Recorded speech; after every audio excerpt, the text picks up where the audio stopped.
Yes, ready, start. I deem it a privilege to be invited to address this joint session of the US Congress. I thank you for the invitation.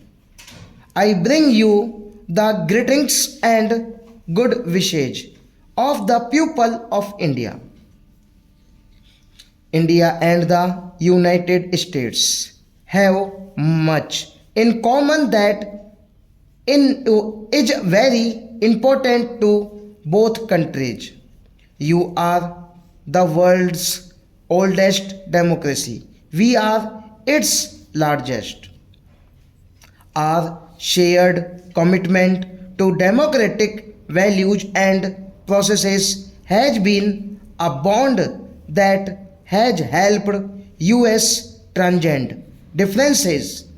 We admire the creativity and enterprise of the American people, the excellence of your institutions of learning, the openness of the economy, and your ready embrace of diversity. These have attracted the brightest young minds from India, creating a bridge of understanding that transcends both distance and difference between us.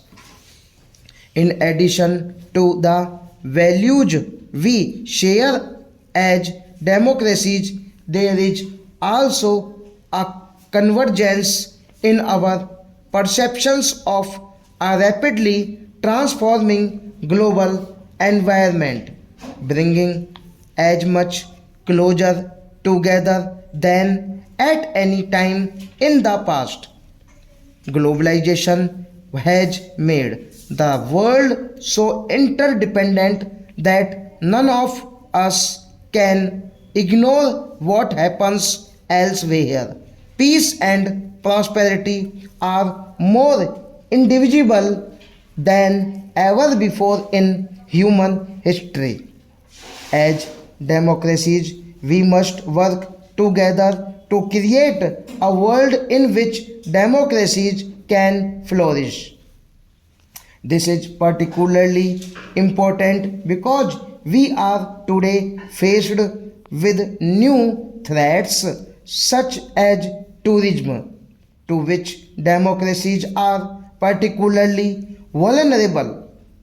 Indian democracy has been fashioned around India's civilizational ethos, which celebrates diversity.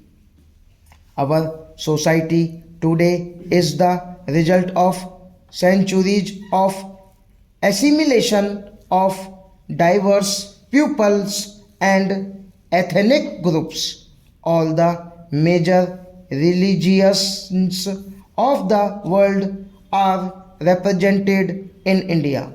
We have a tremendous diversity of languages, customs, and traditions. The father of our nation, Mahatma Gandhi, called for universal adult franchises as early as 1931.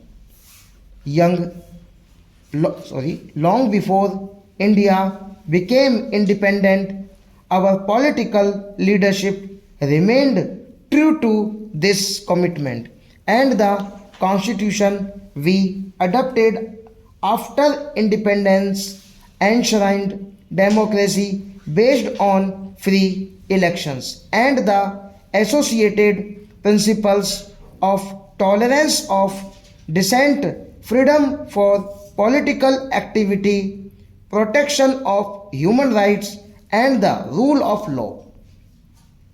Our first Prime Minister Jawaharlal Nehru, addressing this very forum in 1949, acknowledged our debt to America on this score. He said that you could hear in our constitution, the echo of great voices of the founding fathers of your republic, the real test of a democracy, how the constitution functions on the ground. Stop.